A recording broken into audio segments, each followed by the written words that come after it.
Hey guys, Chris Petrocchi here, and I just wanted to share with you this really cool course that I just finished creating called Creative Heads, and it's an easy to follow three-step drawing process with just pencil and paper that helps you create unique illustrative portraits and concepts.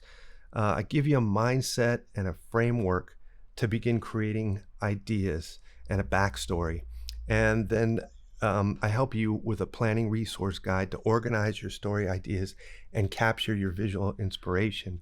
And then I've got 3 hours of drawing content showing you exactly how I create these concepts of my own, just through scribbles on the page.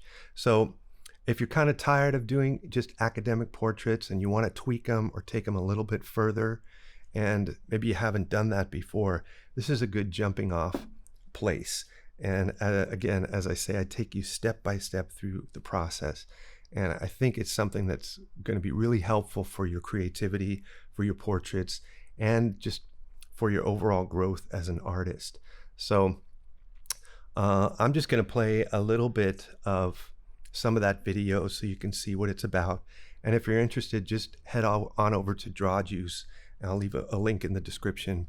And get the course because I think it's cool. All right, so hey, remember to like and subscribe and click the button so you don't miss anything. All right, let's roll the video.